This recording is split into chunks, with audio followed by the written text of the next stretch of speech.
তোমাদের ছেলে তার মাথা মুড়িয়ে খাওয়া কি অত সোজা?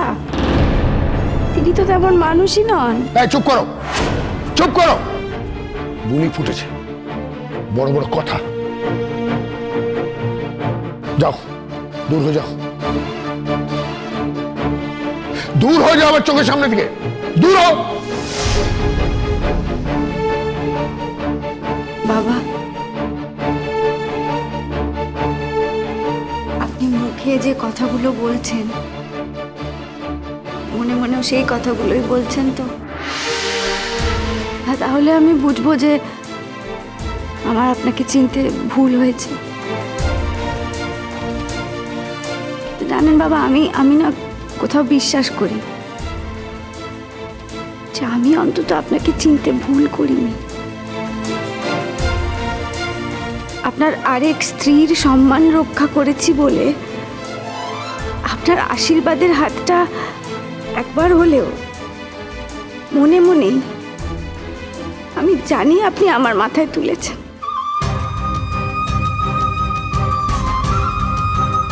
শুধু বাইরে বলতে পারছেন না, তাই না বাবা? আর যদি তা না হতো তাহলে সেদিন মামুনির এই বাড়িতে আর থাকা হতো না। আপনি নিজেই তাকে বার করে দিতেন। আমি ঠিক বললাম তো বাবা? একবার আমার কথাটা ভেবে দেখবেন।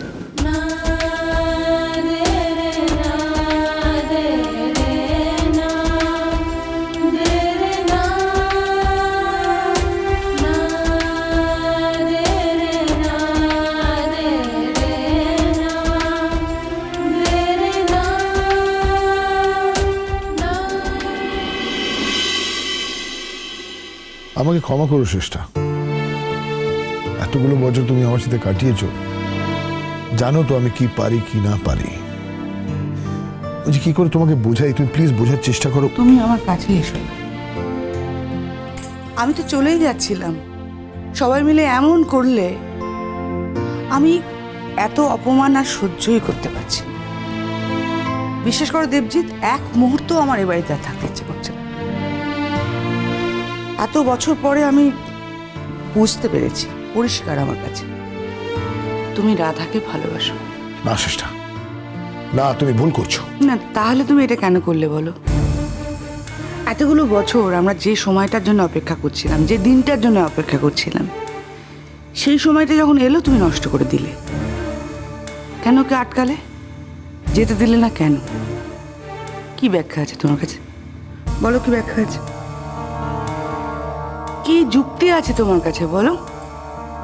আজকের দিনে দাঁড়িয়ে কোন মেয়ে বলো তো সতীনের সঙ্গে এক বাড়িতে বসবাস করে? বলতে পারবে? কেন, আমার কিসের অভাব? কিসে আমি অযোগ্য বলো?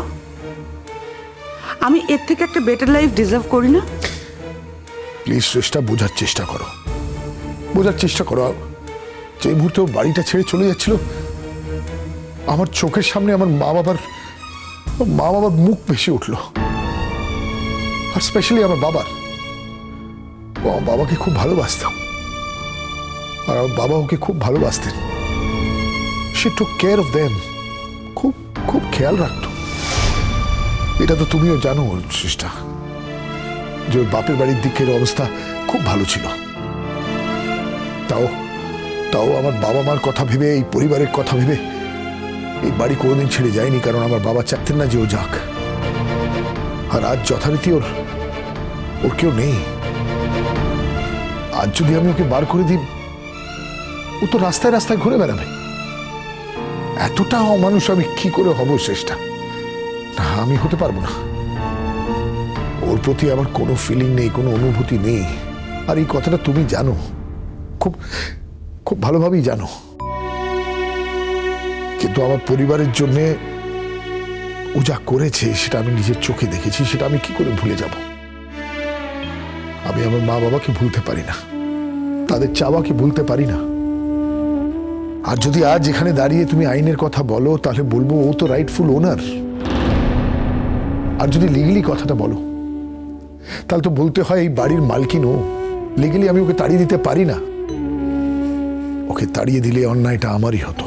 তোমার এত ন্যায় অন্যায় বোধ কোথায় লুকিয়েছিল বলো তো?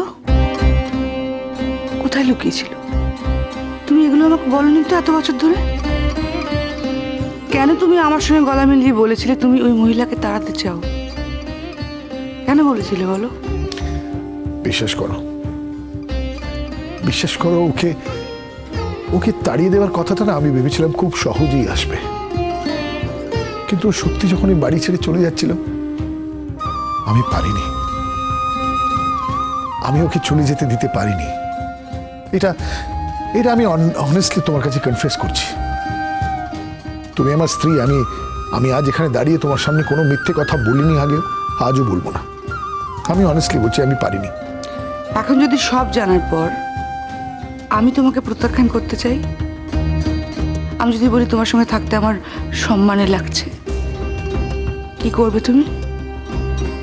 কি করবে বলো? আমি এই চ্যাপ্টারটা একদম ক্লোজ করতে চাই। কোন চ্যাপ্টার? এত বছর ধরে তোমার আর আমার মধ্যে যে আড়ালটা রয়ে গেছে, যে কাঁটা ফুটে আছে, সেটা আমি তুলে ফেলতে চাই দেবজিৎ।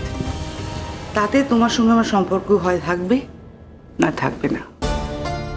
আমি বুঝবো ভুলটা আমার ছিল। তোমার মতো একজন বিবাহিত পুরুষকে আমার বিয়ে করা উচিতই হয়নি।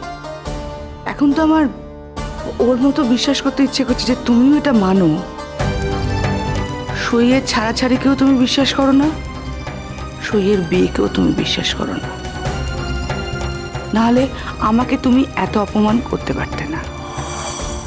কতদিন বলেছি চলো এবারে ছেড়ে চলে যাই, তাহলে তোমাকে আর অধর্ম করতে হতো না। কিন্তু এতগুলো বছরে তুমি তাতেও রাজি হওনি। কেন রাজি হইনি সেই কারণগুলো তো তুমি জানো শ্রেষ্ঠা। মিথ্যে কথা দেবজিৎ। আমার তো মনে হয় তুমি ওকে ছেড়ে যেতে পারবে না বলেই এটা করেছো। আমার সারা শরীরে আগুন ধরে গেছে দেবজিৎ, সেটা তুমি দেখতে পাচ্ছ না। সেটা অপমানের আগুন। কি জানো, স্ত্রী যদি স্বামীর কাছ থেকে একবার অপমানিত হয় না, তারপর আর তার সঙ্গে থাকা যায় না। শ্রেষ্ঠা, তুমি আমার সন্তানের মা, প্লিজ এই কথা বারবার বলো না। আমাকে ছেড়ে যাওয়ার কথা বলো না প্লিজ। কোনো কিছু ভেঙে দেওয়ার কথা বলো না শ্রেষ্ঠা। কি গড়ে উঠেছে আমার জীবনে বলো? কি গড়ে উঠেছে? আমার ছেলে, আমার মেয়ে আমার বশে নেই। কিন্তু আমার ছেলের বিয়ে নিয়ে আমি এগোলাম এত আশা নিয়ে, কি হলো দেখো, কিচ্ছু নেই। ঘরে বাইরে এই অসম্মান, এই অপমান আমি নিতে পারছি না দেবজিৎ। এই বাড়িতে আমি আর এক মুহূর্ত থাকবো না। শ্রেষ্ঠা, এই দেখো আমি হাত জোর করছি, তুমি যেও না, প্লিজ যেও না। আমার কথাটা বোঝার চেষ্টা করো।